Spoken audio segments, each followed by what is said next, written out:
Speaking of a potential Democrat administration in the United States, in a must-read piece in this week's Spectator Australia, Dr. David Adler asks what Joe Biden and Kamala Harris in the White House would mean for peace in Israel and the Middle East, and it ain't pretty.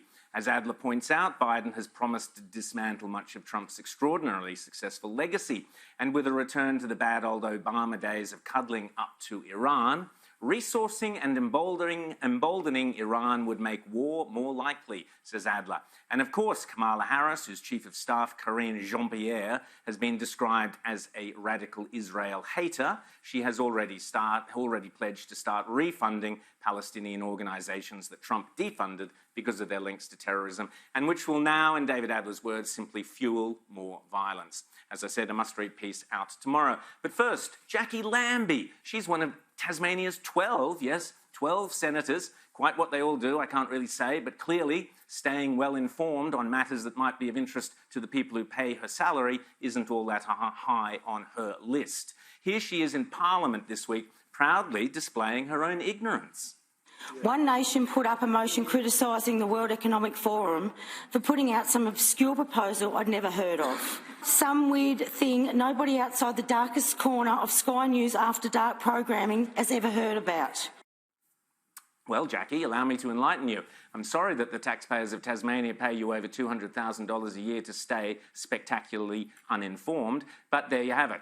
First up, although, I am delighted to appear on Sky News After Dark and even to appear on the darkest corners of Sky News After Dark. I have been talking about the Great Reset for the last couple of months here on Outsiders, which is in fact a daytime show. Indeed, it is the #1 rating show on all of Sky News daytime every single week. So please, when you're trying to insult people, it does help if you are at least a teensy bit accurate. Secondly, as I would hope you're aware, Australia is a high-paying member of the United Nations. We are a member of the International Monetary Fund, and the Australian taxpayer spends a fortune sending top politicians and public servants year in, year out in luxury style to attend the World Economic Forum in Davos to help map out global economic structures. It was Matthias Corbyn at the beginning of this year. On top of which, Prince Charles is our future monarch. So when these four extremely powerful and influential bodies line up to tell us what they are planning for our economic future, it's worth maybe just paying a little attention. The World Economic Forum meets every January in Davos. You will have heard of the expression Davos man, Jackie. It refers to all the zillionaires and pop stars and popes and princes and politicians who meet every year to map out our futures. I'm sure you've heard of Bono, Jackie. Well, next year's World Economic Forum at Davos has been pushed back to May in Lucerne, presumably because of COVID. But, and here's where you really need to pay attention, Jackie, this year's Davos is very, very different to all the previous ones.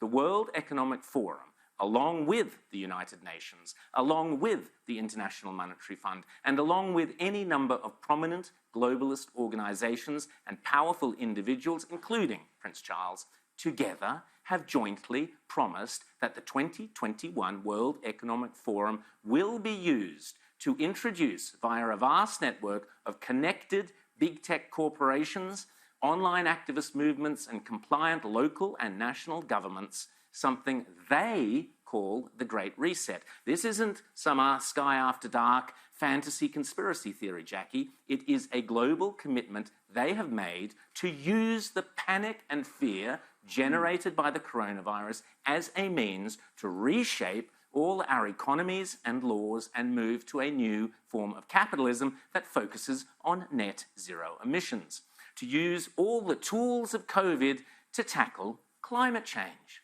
You might think this is a great thing. You might think this is a terrible thing. But what is unforgivable, Ms. Lambie, is for you not to think about it at all. If implemented successfully, the Great Reset will undeniably and deliberately have extreme and possibly dire repercussions for every single one of your constituents. Ignorance, Senator, is no excuse. Already, the Great Reset is being widely advertised on posters and in ads across the UK and Europe, and no doubt will be here before too long. You'll own nothing and you'll be happy is just one of their marketing slogans. I'm sure there are plenty of Tasmanians, Jackie, who might beg to differ with that proposition. So let me fill in the blanks for you, Jackie. The plan involves replacing shareholders of big companies with stakeholders who happen to be left-wing bureaucrats and climate change zealots. Replacing mum and dad small businesses and private enterprises with big tech and big business. Mrs. Kafup's share portfolio is out. Greta Thunberg's zero emissions are in. Democracy and free enterprise go out the window. Totalitarian government control slides in through the back door. But remember, it's not only a great reset, it's a great deception. Because in order to get everyday people like you and me, Jackie, to surrender many of the rights and freedoms we currently take for granted, the repeatedly stated aim of these organisations is to deliberately use COVID as an excuse, to use all the political and authoritarian tools, as Prince Charles puts it, that are currently being used around the world to eradicate the virus, such as lockdowns, exclusion zones, forced closure of businesses, heavy fines, making protesting illegal, and so on, but now to eradicate carbon emissions. Those behind this scheme are adamant that there can be and never will be a return to normal, that life will never again be what it was prior to COVID. That is why they constantly talk about the new normal. But remember, Jackie, this is not me saying this, lurking in the darkest corners of Sky News After Dark. This is them saying it, the people with the power and the means and the obsessional desire to do it. And they keep telling us again and again precisely what they have in store. Cardio burns fat, right? No. Cardio actually burns calories. Now is the historical moment, the time, not only to fight severe virus, but to shape the system. We have a unique but rapidly shrinking window of opportunity to learn lessons and reset ourselves on a more sustainable path. It is an opportunity we have never had before and may never have again. So we must use all the levers we have at our disposal, knowing that each and every one of us has a vital role to play. The Great Reset is a welcome recognition that this human tragedy must be a wake-up call. It is imperative that we reimagine, rebuild, redesign, reinvigorate and rebalance our world. Rebalancing investment, harnessing science and technology, and advancing the transition to net zero emissions, all elements of the Great Reset, are fundamental to building the future we need. And if it's still not clear, Jackie, maybe Santa could pop this little gem into your Christmas stocking. The book written by World Economic Forum boss Klaus Schwab himself, setting out precisely how the most powerful forces in the world are lining up to use the COVID-19 crisis as a pretext for introducing a new climate change-focused one world economy that will strip away property rights and basic democratic rights. They are not hiding this stuff, Jackie. They are shouting it from the rooftops. Even more reason why your ignorance is inexcusable.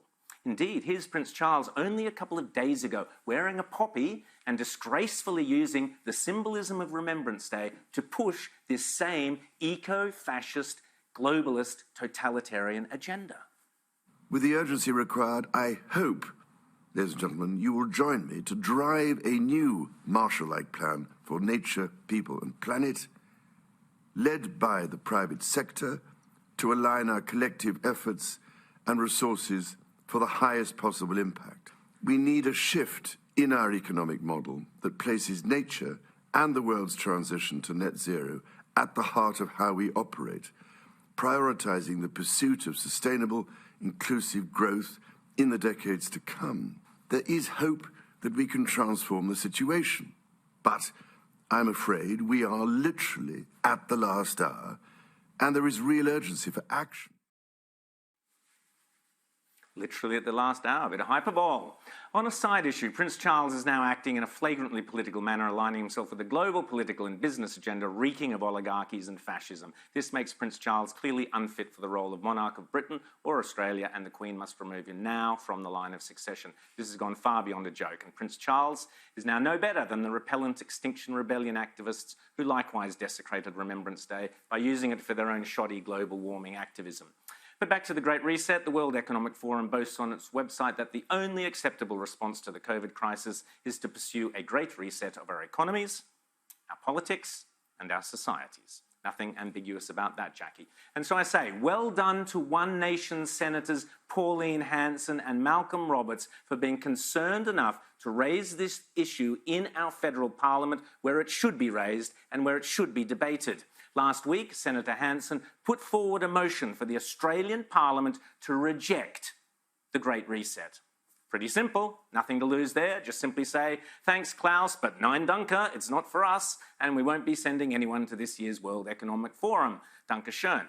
Win-win. Josh, you'll save a fortune in airfares and luxury accommodation all at the same time. Yet, despite the abhorrence of the Great Reset agenda, every single member of Parliament, federal Parliament, from the Liberals to the Nationals to the Greens, voted against Pauline's proposal. Shame on every single parliamentarian from the Prime Minister to Jackie Lambie for either being too lazy or too ignorant to understand this proposed assault on our democratic way of life, or worse, for giving it the nod. Shame on you all. You are unworthy of the trust put in you by the freedom-loving people of this country.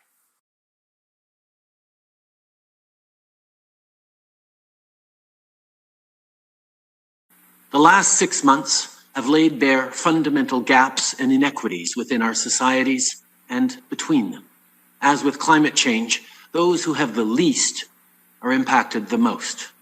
That's why last spring, Canada worked with Prime Minister Andrew Holness and Secretary General Antonio Guterres to convene a high-level meeting to discuss how leaders around the world could work together to close these gaps and build a better, more equitable system that works for everyone. In May, we agreed to look at 6 urgent areas of action to mobilize financing for the response and the recovery. Over the course of the summer, our 6 working groups produced over 250 policy options. On September 8th, finance ministers gathered to discuss these options and their recommendations for the short, medium, and long term.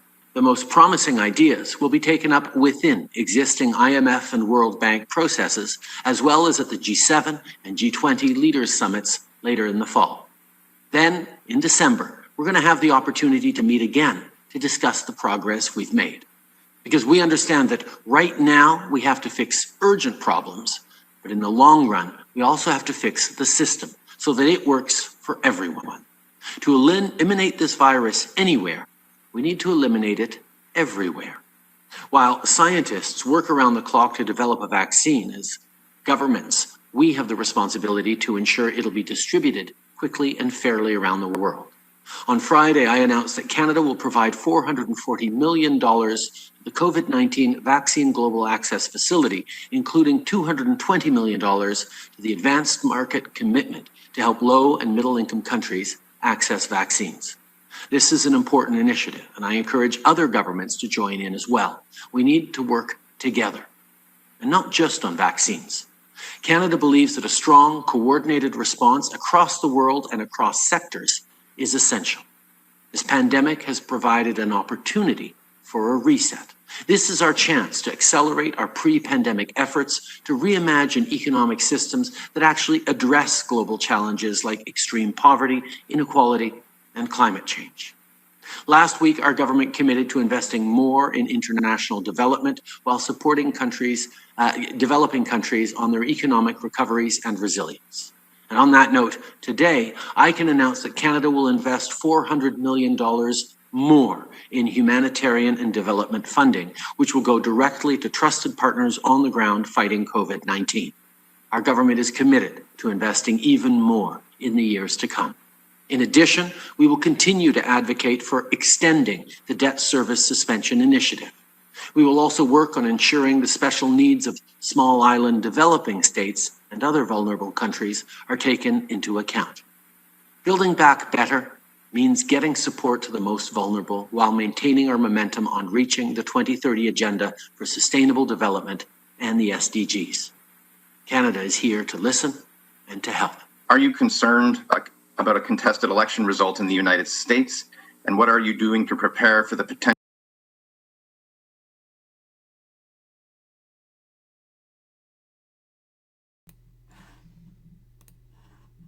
Alors bonjour. On a vu les différents acteurs du Great Reset. Bon, Justin Trudeau, c'est les poignées de main francs-maçons qui le trahit, là. Maintenant, on va voir qui est Klaus Schwab. Alors, Klaus Schwab détient un doctorat en économie de l'Université de Fribourg. Alors, c'est toujours la même affaire dans les élites, comme Donald Trump, par exemple, à Fordham, etc.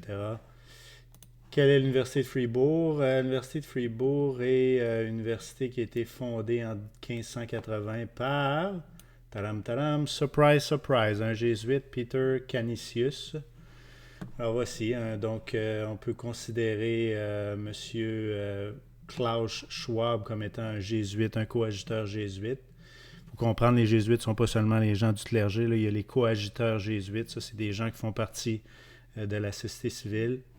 Ensuite de ça, on a vu Antonio Guterres, alors bon, un autre communiste là. Regardons qui est M. Guterres. M. Guterres est un catholique. OK, il y a beaucoup de catholiques. Mais le problème, c'est qu'il y a toutes ces décorations-là. Ces décorations-là sont toujours réservées à ces gens-là qui font partie des sociétés secrètes. Si vous regardez, par exemple, cette décoration-ci, c'est une société de l'ordre Isabelle catholique. Et on voit ici une croix de Malte en arrière du petit écusson ici. Alors, la croix de Malte, bien entendu, bon, les chevaliers de Malte sont toujours un des ordres les plus importants de l'Église catholique. Je ne suis pas en train de dire que cette société-là ou cette décoration-là est nécessairement un Malte, mais tout pointe vers ça. Et d'autant plus que c'est un communiste. Alors, l'agenda du Great Reset, c'est en réalité l'agenda du pape, hein, le pape, l'encyclique Fratelli Tutti qui est sorti en octobre 2020, qui a suivi l'autre encyclique. L'autre encyclique d'avant était Laudato Si, que vous pouvez trouver aussi sur le site du Vatican. Là, vous pouvez trouver ça ici. Là, j'ai Fratelli Tutti ici, mais vous pouvez voir les différents encycliques des papes. Regardez Laudato Si ici. Fait que si vous regardez, bon, en français, vous pouvez le lire. Il y a, à l'intérieur de ça, ça dit qu'il faut respecter l'environnement, qu'il faut tout faire pour l'environnement. Et 2 semaines après que le pape ait présenté cet agenda-là à l'ONU à New York en 2015, ou je pense que c'est 2015, oui. 2 semaines après, en décembre 2015, tous les gouvernements du monde ont signé les ententes de développement durable 2030. Donc, tout le monde est soumis à ça maintenant. Le Fratelli Tutti, ce que c'est, en réalité, c'est exactement le Great Reset. Fratelli Tutti, c'est du communisme. Lisez les articles sur le communisme, là, sur Fratelli Tutti, sur Laudato Si. C'est des... Dans l'encyclique Fratelli Tutti, vous allez voir qu'il y a une interdiction. En fait, la propriété privée est éliminée. La propriété privée est quelque chose qui nous vient de la réforme protestante. Avant, il n'y avait pas de propriété privée. On a juste à penser ici au Québec. C'était des colons qui vivaient dans des seigneuries. Puis les gens étaient ni plus ni moins esclaves du seigneur, là, du maître du domaine dans lequel ils habitaient. Donc c'est un peu la même affaire qu'ils veulent recréer ici, là. Ils veulent recréer une autre société féodale où le pape couronne les rois et les rois ont des esclaves en dessous d'eux. Donc c'est ça. Puis vous pouvez voir ça à travers, recherchez ce que les gens, en anglais, il y a beaucoup d'articles, là, mais en français, il n'y en a pas beaucoup. Recherchez ce que les gens disent, ce que les résumés disent sur la propriété privée. Regardez ici, ils sont polis, ils disent non, ça diminue pas, ça dénie pas la propriété privée, mais ça la réoriente. Mais lorsque vous regardez les vidéos de l'ONU, ça dit clairement, vous ne posséderez rien et vous serez heureux. Donc, c'est du communisme. Le communisme, c'est l'idéal. On fera une autre vidéo là-dessus. Je pense que c'est de plus en plus important parce que le communisme, c'est réellement l'athéisme, l'interdiction de la religion et la persécution. En Russie, lorsque Lénine a pris le pouvoir, il y avait des camps de rééducation pour les enfants. Les parents se faisaient enlever leurs enfants.